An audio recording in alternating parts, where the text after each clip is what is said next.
يا نبي السلام الحمد لله الذي أسرى بعبده ليلا من المسجد الحرام إلى المسجد الأقصى الذي باركنا حوله لنريه من آياتنا إنه هو السميع البصير أشهد أن لا إله إلا الله وحده لا شريك له وأشهد أن محمدا عبده ورسوله صلى الله عليه وسلم اللهم صل وسلم وبارك على هذا النبي الكريم وعلى آله وأصحابه أجمعين أما بعد فيا عباد الله إني أوصيكم بنفسي وإياي بتقوى الله فقد فاز المتقون اتقوا الله يا أيها الذين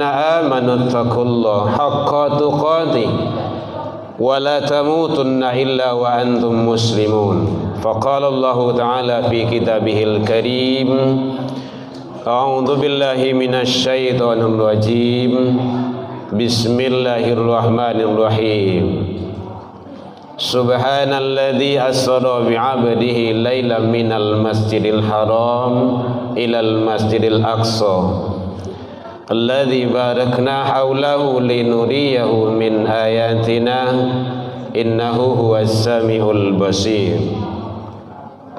Kita berlindung kepada Allah dari seluruh godaan syaitan yang terkutuk dengan menyebut nama Allah yang Maha Pengasih lagi Maha Penyayang.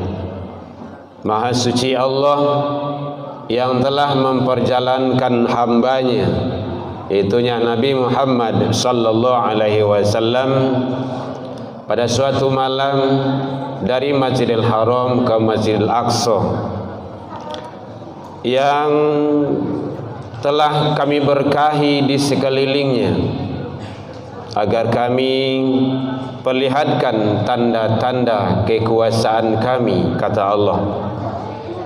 Sesungguhnya dialah Allah subhanahu wa ta'ala maha mendengar lagi maha melihat.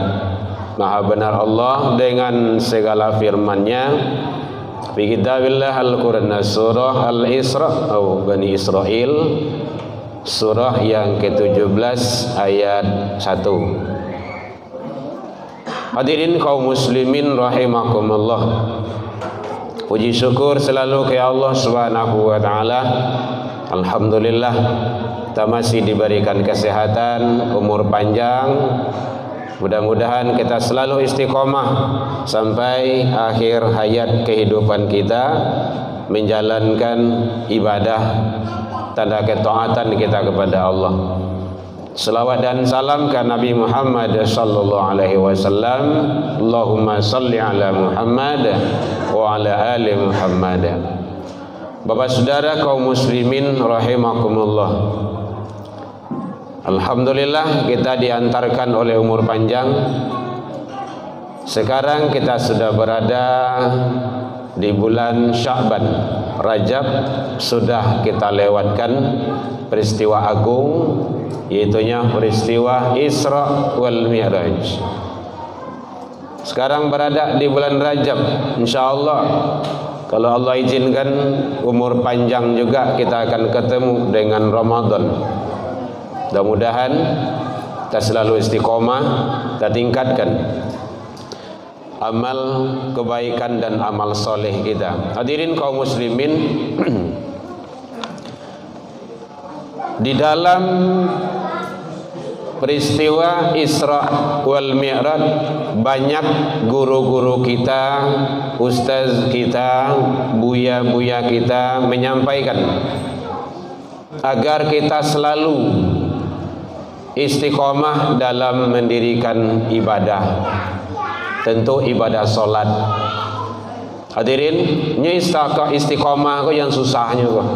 Barik, kalau melaksanakan kadang-kadang bisalah, tapi bahasanya di sana bukan melaksanakan. Aqimus sholah, dirikan solat.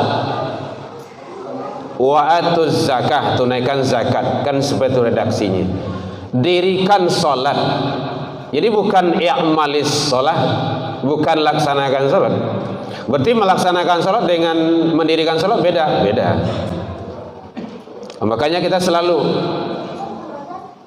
di dalam Isra wal Mi'raj itu setidaknya ada dua hubungan yang jangan dilepas, jangan putuskan.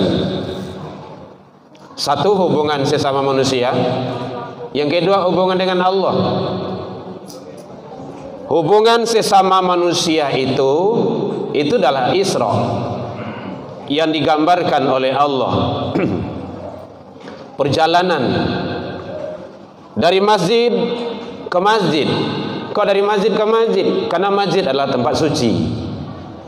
Yang dilakukan perjalanan itu oleh hamba-hamba yang suci, Rasulullah, Jibril, atas izin yang maha suci Allah Subhanahu wa ta'ala, dan membawa perintah yang lengkap, yaitunya ibadah yang suci. Itulah salat. Kadang ada juga yang nyeleneh, dan itu umat Islam juga. Salat ka salat, saya pengajian kayak anda ada yang lain saja. Sedang lain salat dingi antari manarui lain dak jo. Apalagi kalau ndak. Kenapa? Ternyata hadirin, amalan salat itu menentukan kondisi, situasi, posisi seseorang hamba nanti di hadapan Allah. Makanya memang salat penting. Salat segala-galanya. Contoh, Rasul menyampaikan ke anak beliau Fatimah, salat. Saya Rasulullah, bapakmu, ndak bisa bisuak menolong di akhirat kalau engkau ndak salat. Salat. Rasulullah jo anak kandung seorang. Kita ndak ada hubungan dengan Rasul. Cucu Nabi tidak, keponakan Nabi tidak, turunan Nabi tidak, cuman umat Rasul saja. Dengan anak kandung sendiri gitu ngomong. Kedua, Rasul menyatakan, walau banyak hebat kita hidup di dunia ini, kekayaan yang dititipkan Allah, pangkat dan jabatan dititipkan Allah, yang lain-lainnya mungkin turunan-turunan hebat, indah ada artinya kalau tidak sholat. Kenapa? Pertama kali nanti diperiksa di akhirat adalah sholat. Kata Rasul, awwalu ma yuhasabu bi'abdihi yaumal qiyamah as-sholah. Pertama kali nanti seseorang hamba itu diperiksa di hari kiamat tentang sholat. Bukan mobil Pajero, bukan harta yang banyak, pangkat dan jabatan, tidak, sholat. Fa'in saluhat saluhat sairu amalihi, kalau rancak bagus amalan sholatnya akan terbawa baik amalan-amalan yang belakangnya. Ingat itu redaksinya. Wa'in fasadat sairu amalihi, kalau rusak, cacat, umpang-umpang sholatnya ndak bakaruan saja, kadang sholat kadang lain, banyak indah daripada lain, kadang-kadang indah mana sholat tu, maka akan terbawa rusak amalan-amalan yang lainnya. Lai tagak masjid cik, kalau ndak sholat ndak ada artinya. Makanya penting sholat itu.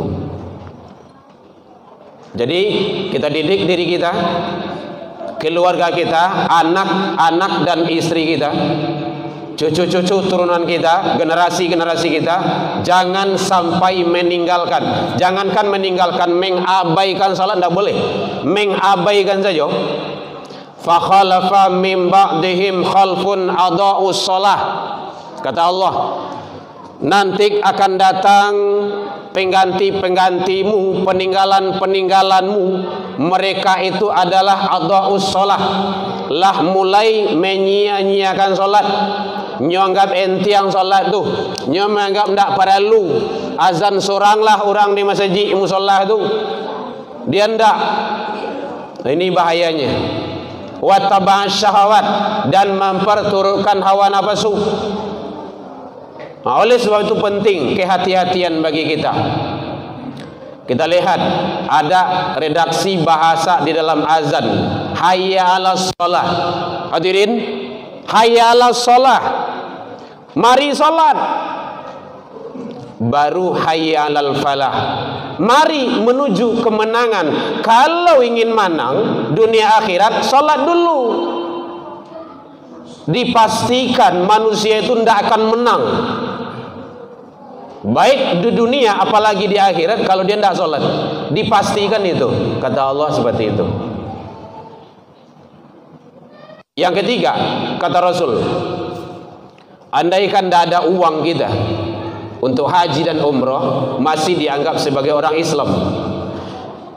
Kadang-kadang bayar zakat, kadang tidak, masih dianggap sebagai golongan orang Islam. Puasa kadang-kadang umpang-umpang loh, kadang lain, kadang enggak. Kadang ada tinggal tapi tidak dibayar, tidak diqadha, masih dianggap sebagai orang Islam. Kalau tidak sholat, kafir. Man tarakas sholah, siapa yang meninggalkan sholat, faqad. Jadi qad, ada qad di sana, ada taukid. Hadirin yang paham bahasa Arab, sungguh, maka sungguh dia telah kafir.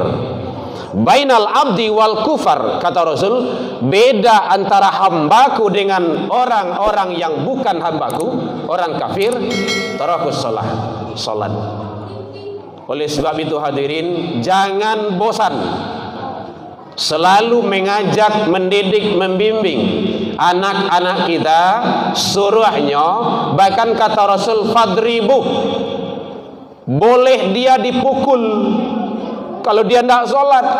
Begitu syariat anjuran tentang ibadah tersebut. Kalau dipukul di dunia ini masih ada yang bela, kalau di akhirat nanti tidak ada yang bela.